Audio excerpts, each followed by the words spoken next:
So, are you reading tonight? No, I'm not reading. I don't have my reading glasses, babe. Hi, everyone. We are on. We are waiting for some folks to come on in the room. Come on in the room. And join us tonight.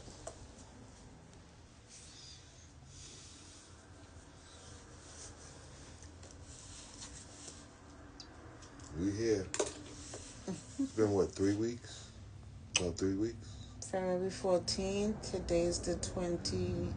No, I'm talking about since we last went It's live. about 3 weeks. That was too long. Yeah.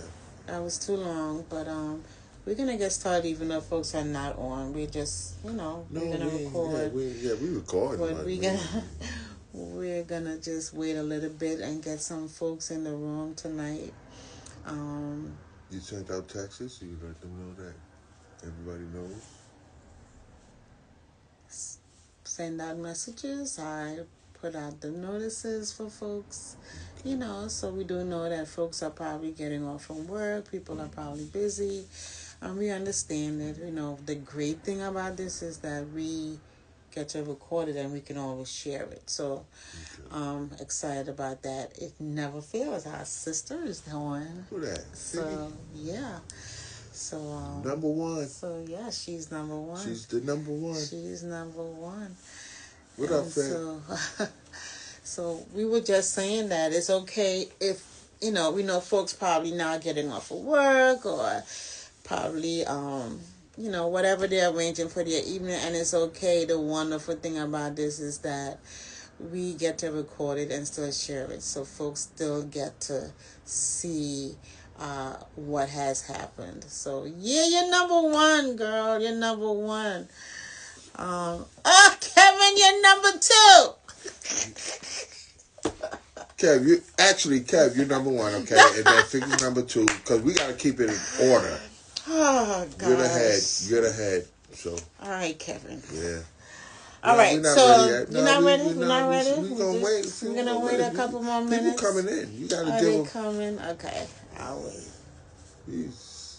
I'm ready? Yeah, just give it time, What is it? It is 7, I don't be playing with time. Yeah, who's that? That's just Kev. That's what Kev and Vic.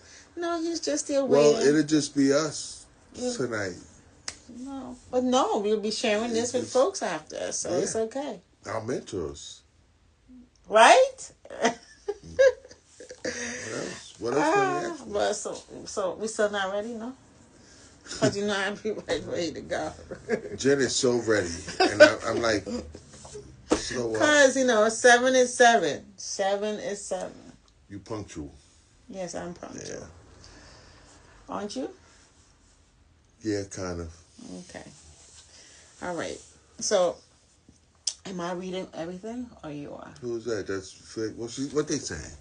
Congratulations, superstars.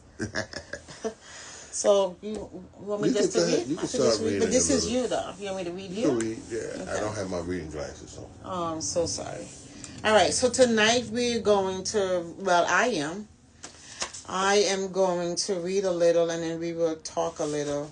I get to ask Rich some questions, and maybe he asks me some questions tonight.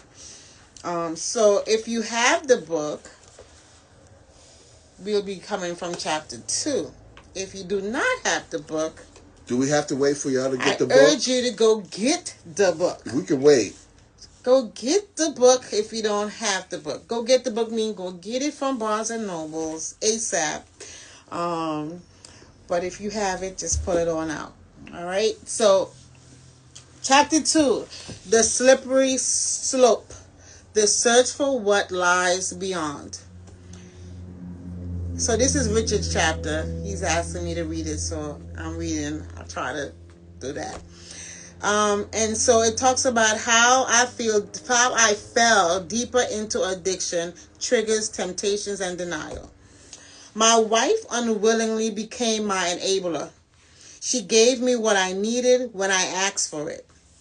There were times when she tried to resist, and it would cause tension to arise. I didn't like the way I behaved back then, but I did not care to know what I was doing to the woman I knew truly loved me. And if you guys remember, Rich actually read this in one of the videos that was posted. And so I'm going to stop there. And so maybe Rich can talk a little bit about that particular portion of the book. So I don't know why I was led in the video to read that portion, but when I hear it for myself again, a lot of it, I would block out like thoughts and by getting high. So when I would get high, I didn't have to think, and I know most people who struggle with addictions, they would understand this. Like, I didn't have to think about what the reality was, what damage I was doing. So how I kept slipping was for me to block what reality was or what I was feeling. I kept getting high, but there was times where like the finances wasn't there, so I couldn't always get high, and I had to deal with my reality.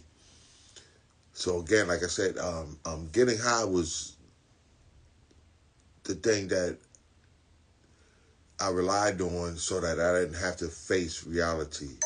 Now, knowing this now, but back then I didn't have that concept. It was just get high, and don't be concerned with the repercussions of what's coming. But when I would come down, I had to deal with the repercussions of what I had done or what was being produced from me getting high. And then I would go back and get high because I didn't want to deal with that. And I was like, this is the best way to deal with life. Stay high. But while you was doing that, I still exist, your family exists. And as you said here in the book, you didn't care. So you pretty much exhibit that. I mean, that's what I saw. I viewed it back then as he just don't care. He's just doing what he want to do.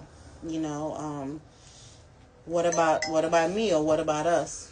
It wasn't about me not caring. It was just that I didn't want to feel it. I didn't want to feel the pain. I didn't want to think about the trouble I was causing. I didn't want to think about it. So the best resource at that time, me not having the faith that I have now, was just keep getting high. Because if you get high, I was numb to it. I was numb to life. And if I stay this way, then I felt like, well, people don't care. If they don't care, then why should I? Pretty much. And this is my life. This is like, but when I would sober up, I had to deal with the reality is, hey, you have people that you love. Not that they loved you, but I was coming to the realization that I had people that I loved. Mm-hmm. Forget about them not loving me. I loved them. But nights, so just to revisit for a second. So like nights when you come home, I guess, was that like bad timing when I start talking, like you come home and start saying like either like where you was at, like you don't care, or like you not seeing like how you making me feel, like what are you doing? It's not that it was bad timing. It's just that I was in I was in that space of I don't care now because I'm high, because I'm protected. So when you're saying that, in my mindset is, hey, I'm numb to it. I actually was numb. Actually, literally was numb to my feelings. So you talking that, it didn't matter. It didn't matter. It was just going. It was going. Yeah, because I was numb to it. I was wasting my time. Yeah. But if you notice when I came down, and there were times where we had days, and you would speak, right? And then you would speak, and I was able to receive it. You did. But now because of what was attached to my body, my skin. That's why I said drugs is it is a spirit. It's a spirit, because that thing was attached to me. I didn't know how to fight it at the time because I was hearing all the voices in my head and not hearing your voice. Oh, that's good. You know, I used to think like when you, well, one, I didn't think you cared after a while. And then, like you said, when you sobered up, at first I was like, oh, okay, and some days went by, like, oh, it's going to be okay, it's going to be good. And then as we went on, I started seeing the pattern, like, he get high, he get okay, and I'm like, oh, so I, like, for a minute, like, I felt like there was some hope.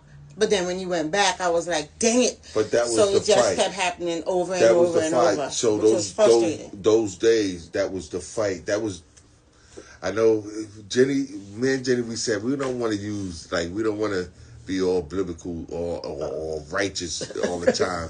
But that was the fight. That was the fight. That was the fight. That was the God that was fighting. Like, we wrestled not against flesh and blood, so that was the fight. Like, God was fighting for me in those times. He was like, but then that thing was so attached to me. Because I had this is years. So now I'm getting high for years. So it became my lifestyle. So I want to plug something in for a second, but first I want to say hi to my piece of happy for joining us, Jamie. Welcome, good to see you. Number 3. We started reading. Rich had me reading. He said his name was reading glasses. I feel like that's a setup. No, but, I know you're like, he got glasses but on. I'm okay with reading. Glasses. So I'm reading, and I read a little bit of chapter 2, and then we're just having a little conversation, while reading. So when you were just talked about that, and you said it for years, my memory, if memory served me right, I remember like you had like a pause. And I in my memory so bad in regards to like this portion in the book where it's like you paused and then you went back. I think you had the thing is, or something. This is here goes what she's trying to say. So the pause was now there was a time I lived. 1986 was when crack came out. I think I was like 18, 19. So I ventured. I was doing coke before then, but it wasn't. Crack was not out yet. I was just doing coke, and I was calling myself being a dealer. And I'm a dealer. I'm a sell coke. Now we're on Decatur Street, and now around 1986, crack epidemic hit, and I stumbled. And I started smoking. I remember in the book I talked about the Wooler. The Wooler is mixing crack cocaine with weed. And I figured I would, and we smoke it in a blunt. And so I used to be with this crew we would call ourselves the Paws. And that's what the Paws. We smoke Wooler. We smoke Wooler blunts laced with crack cocaine and weed. And dealt with that. Then my taste moved to the pipe and smoking crack straight up, and it was a difference. It was a more of a energizer,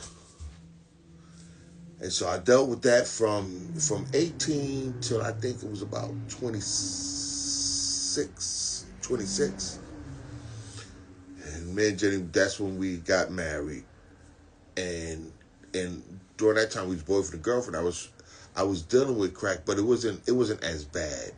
I wasn't where I was later on when I picked up the habit. So that's what she means when it was a pause. But in that pause, I was still smoking weed and drinking. I was smoking weed like crazy, where weed was like a cigarette, where I wasn't even getting high. I just smoked a blunt and whatever. I smoked 3 blunts. It was like cigarettes. Like I wasn't even, there was no effect. And then what happened was we moved to Gates Avenue. I became a super, and I think about Jerry was born in what 1998. Maybe about 2 years after that, in the 2000s, being on Gates Avenue, it was a drug-infested block, and everybody sold drugs. And I'm cleaning up in front of the building, and I found what we called the bundle. It was a bag full of crack. And I should have left it there at the tree. And I wound up taking it up into my apartment. And I was like, I remember back in the days, this used to be good. I said, I'll just take one hit. And that one hit led to another. That was the second stint. And that's where we get into the slippery slopes. That's when we get into me moving in a different way. Because now I'm more older. And there's residues of everything that I experienced when I was younger. Like, I'm carrying weight now. And so my lifestyle now, I became, like I said, it became my lifestyle of getting high. Like now, I'm about that, what we would say, I'm about that life. I became about that life. And it's only by the grace of God that I never went to jail or prison. It's only by the grace of God. But I became about that life. I started changing, and I started evolving into something not good. So,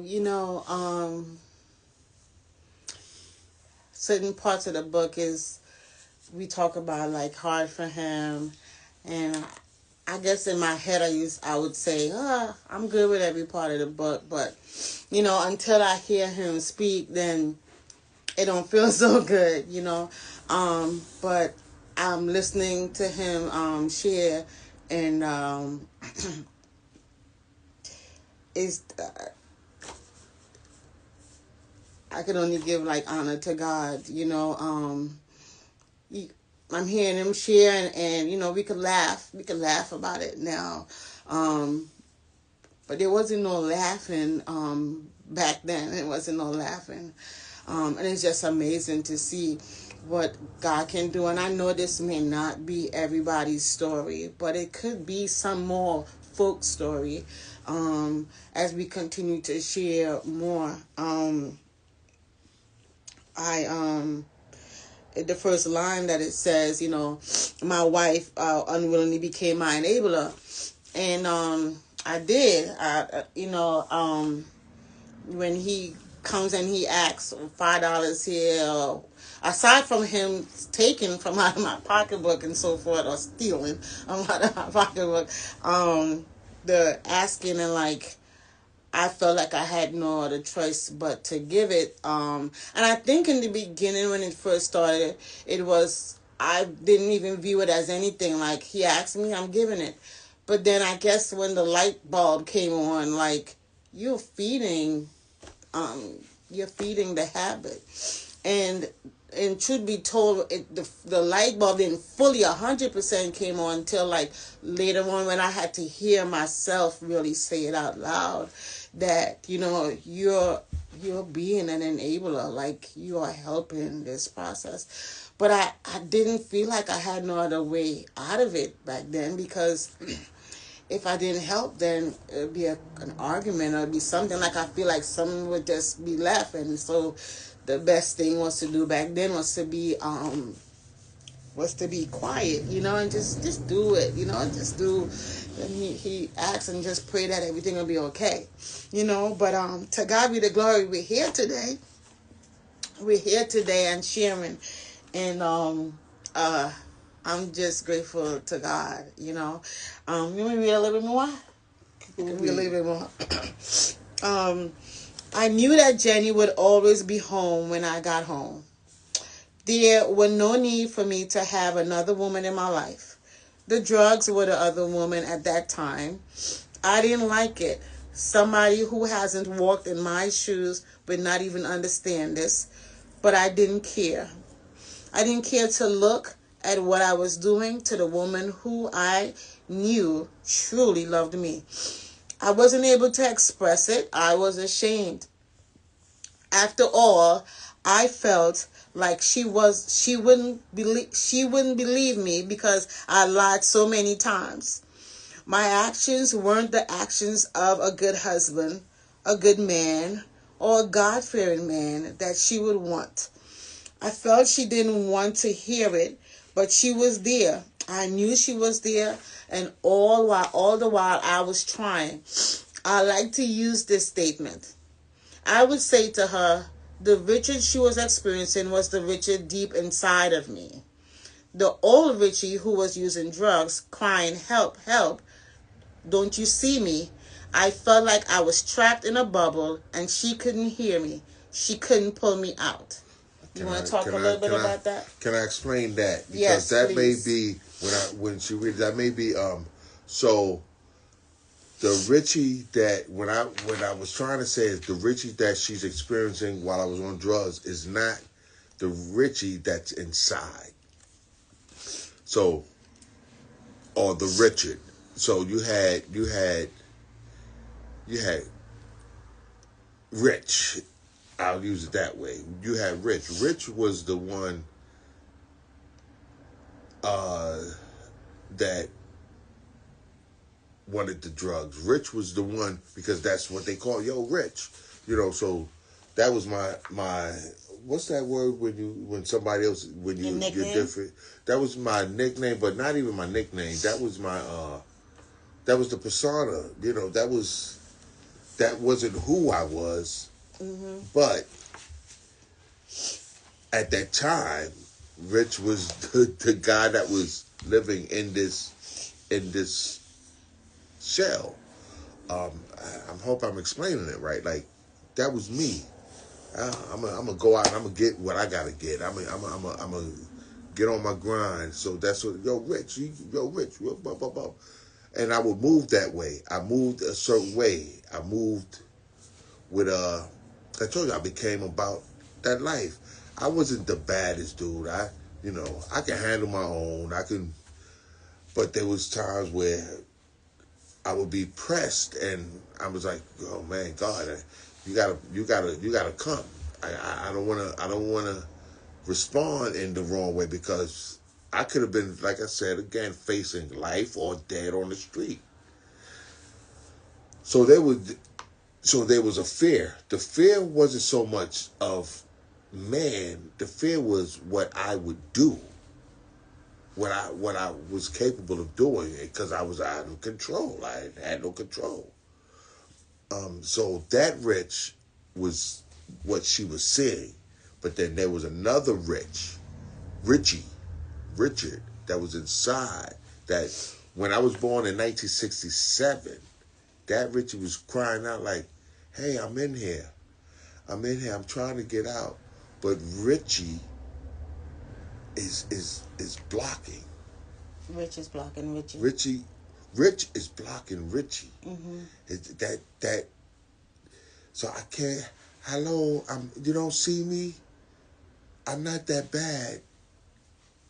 I need help, but I'm scared to get help because who is going to take care of my family if I go away?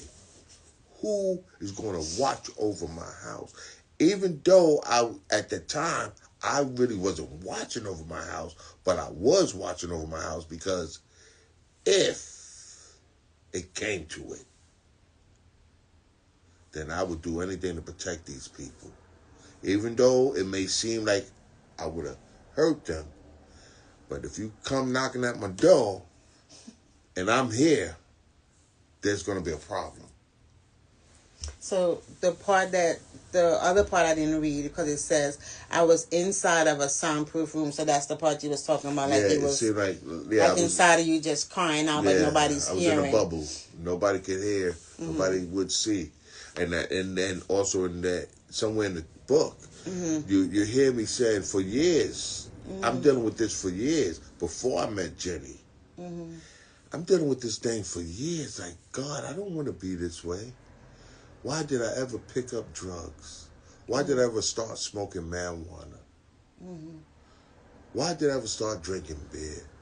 Why did I ever start this? This is not who you created me to be. I'm at night. I'm thinking these things. These are things in my mind. But I couldn't break loose. I was trying. Believe me, I was crying, trying, crying, trying, pressing. That's why we tell people, or I'll say, never give up, never give up, never give up, never stop believing, never stop hoping, never stop seeking, never stop chasing.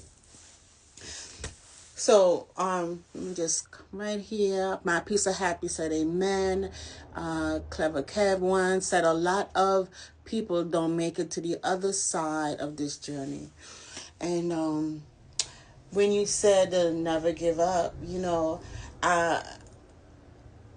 ever so often, I don't want to think about it, but ever so often I used to think what if we did what if we did maybe other folks may have done? Maybe what if when we had left that we just never return? What would that have looked like? We could just imagine so many different ways, but at the end of the day, that didn't happen. And so I'll ask this last question. What do you think that really kept us?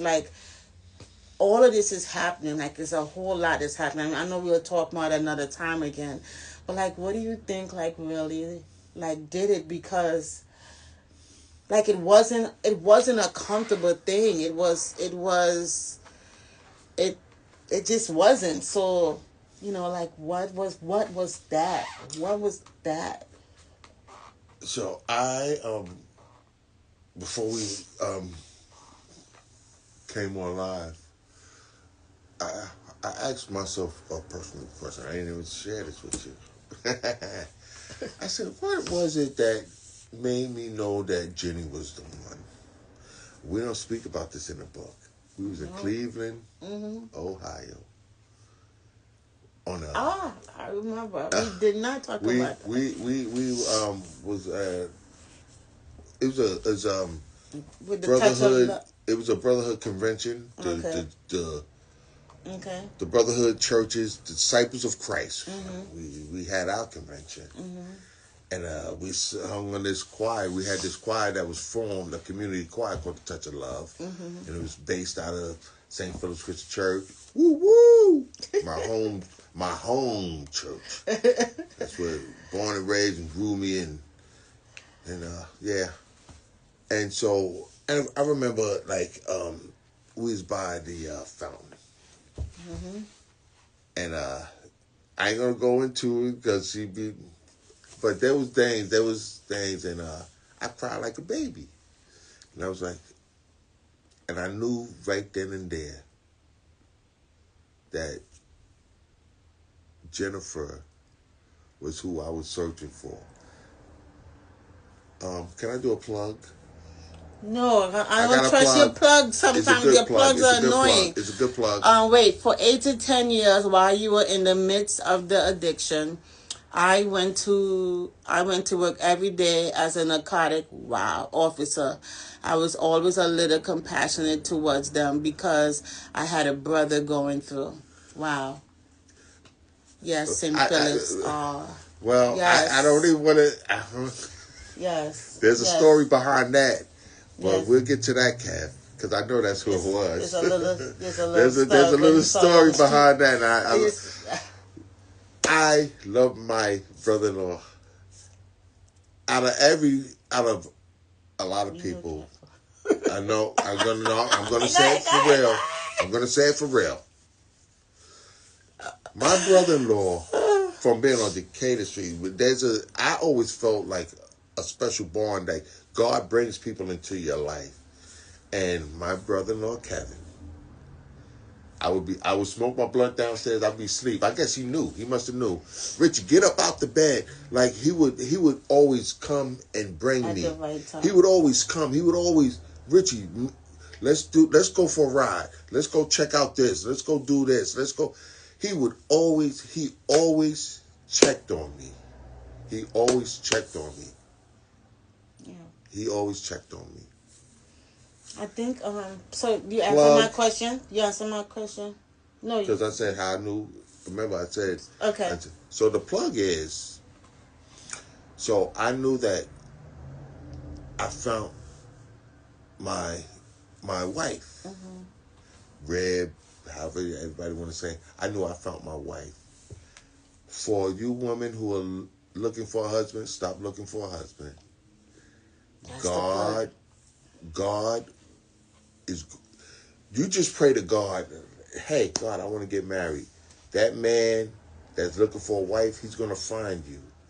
And that's the component. I found my wife, and we began to, so you got to be evenly yoked. You got to make sure you're evenly yoked.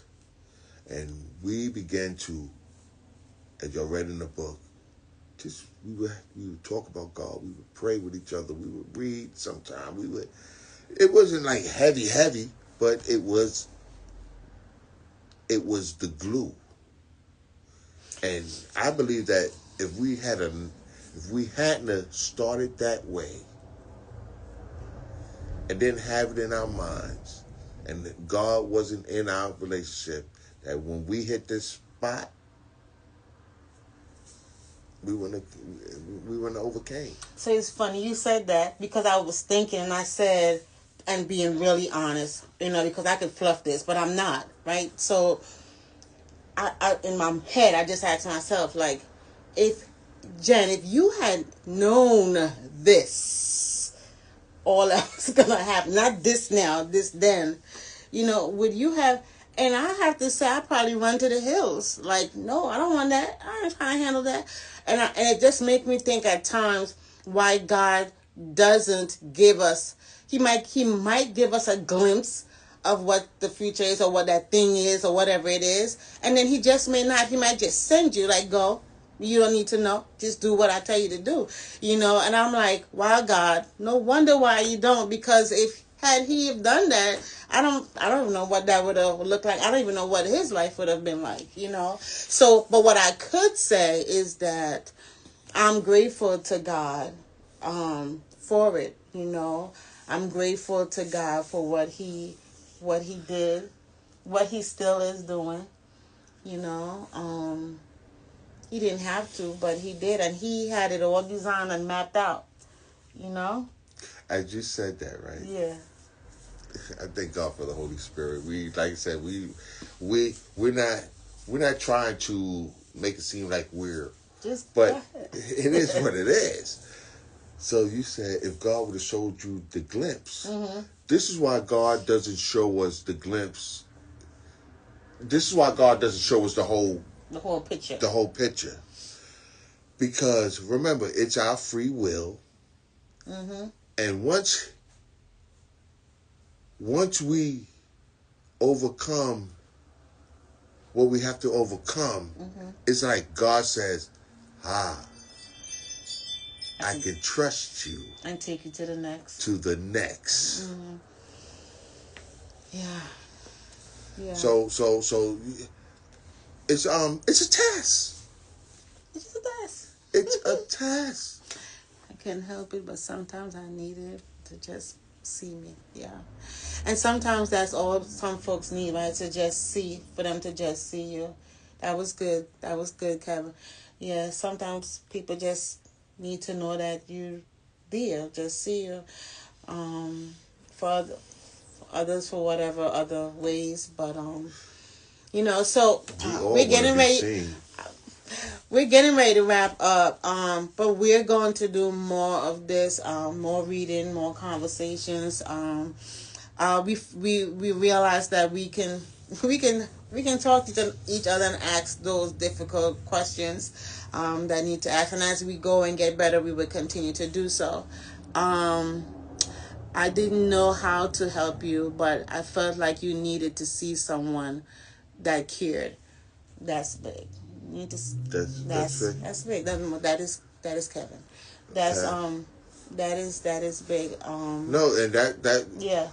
so. I'm But glad you that always came. told me the story about Right. that, though. So yeah. I'm gonna tell you. So again, now we gotta go back to that. So we always think that what is it that we can do to help? And you said some Kev, like all we want to do is see somebody there or hear somebody there. Yeah. All you have to do is those times that you would come and check on me. Those little things meant a lot. Yeah. Those things got me to where I'm at. I didn't like. Yeah. Now I gotta realize it. Hey, that was helping me. Yeah, and you probably didn't realize it because maybe if you didn't come that day, who knows what I would have did that night. Yeah. But for that day when you pulled me off the block, let's just say, and said, "Rich, just ride me to the church." I don't know why I had to ride with you to the church. You pulled up in the cop car. In the detective car. What do you think the guys on the block was saying when you dropped me back to the house? Yo, Rich, what's up with that? I'm like, that's my brother-in-law. Your brother-in-law? Yeah, right. Like, they thinking I'm a snitch. And I'm like, yo, chill. I mean, but that's what it was. You came. You saw about me. But that was big, like you said. You know, you don't know why something could have happened, and that happened. But you went because you could have said no, I'm not. But you went and you know, and so. Well, he didn't. He didn't give me a chance to say no. He's like, get in the car. Of course not. And I was scared. I was like, okay, let me get in the car. Of course not. You know, so God always knew who to send because someone else could have came and you'd have been like, I ain't going. So God knew who to send. He sent the right person that you would respond to. Yes. Because I could have came and you'd have been like, good, if you don't go home. That's good. That's good. You know? So we're going to stop here for where we are reading. We'll take a little bit and a little. We probably miss a lot of good. No, I caught each one I was reading. This, hip-hop. For God, that is big. This is important. Keep doing this. Thank you. And even when it's, difficult, like, or whatever, I always plan, let me just say, I always in my head go, you're going to be good, you're not going to get emotional or whatever, and then for some strange reason it always happens. But I guess for me, when I just reflect and think back, and then when I hear him, it's to just hear him speak about it. It's like, and I just kind of see myself floating back and then come forward like, wow, God, you did this. The nights I had to see, and yes, you did cry, because I remember some of the nights when you cried, and I was holding you some of the nights crying and saying it's going to be okay. So that, you was talking about crying out, So that's pretty much it for tonight. We're going to stay probably in the rest of chapter 2 if we can, unless you have something else you want to add. Greater is he that is in me than he that is in the world. But for those who are not on tonight but definitely would see this clip, know that you are not alone. Know that God loves you. Get this book, Broken Together Healed. Broken Together Healed. It's fire. Leave a review, 5 stars, please and thank you. And also visit Barnes and Nobles and tell them we need this book in the stores. I also have a plug. You have another plug? Yeah, no, but this is like an announcement. Then we'll talk after. Oh, okay. After we off the air. So I think maybe next Friday we're gonna move from Thursday to next Friday, because next Friday, as we were discussing, it's rated R talk. Oh gosh. So and we're working on some stuff. We're gonna be adult conversation. And we're gonna be reaching out Okay. Next time, can we talk about the cover? Absolutely. Absolutely. We can definitely talk about the cover. We'll talk about the cover and the title, how the title came about and the cover. That's actually good. Okay, then we'll move. We can move the next into the next time. So next one will be about the cover. The title and the cover and some other parts of the chapter. Definitely, yes. So in about 2 weeks, we're giving y'all a heads up because there's certain people that's on this that we're probably gonna move to a Zoom, and we're gonna ask you guys. We're gonna be reaching out to some of you guys because it's an adult portion of the book that we feel we need to address, but that's for couples. It will be for couples only, and yeah. Okay. The Knicks is on next Friday. Y'all wild. So we're not doing it next Friday, Kev. No. I know the schedule. We're gonna be back to Thursday to do this, and I don't know why he said Friday, Kevin. So let's say we're not the gonna do it. announcement will be made. Listen, I said it's gonna be made. I'm looking at the schedule too, bro. For all the Knicks fans and all the other basketball ain't gonna do that folks, to us. We will be mindful to do our best to respect your game. You gotta respect the game. We will respect the game. Yes, sir. Yes. Yeah. Oh boy. All right. So remember that you're not alone. Working together here. Barnes and Nobles. 5 stars and leave a review. Hit us on Instagram and Facebook. Yes. Send some shouts. Send some of those videos and posts, man. Send some videos, some posts, share videos about what you think about the book, what the book is doing for you. Come on. Please do so. So on tonight, we just want to thank everyone that joined on tonight. We do love and appreciate you so much. Appreciate you. Our number one, hip mom for God. That's our number one. Which says, but she's number one. Piece of Happy, our coach, our mentor coach, our publisher. Thank you. We love and appreciate you so very much. Thank you so much. And so, guys, we are signing off. We thank you again. Have an amazing night. And continue to spread the word about working together here and share the testimony and your testimony with others. Kev, I'm smiling. I'm smiling tonight. We love you guys. Have a good night. God bless.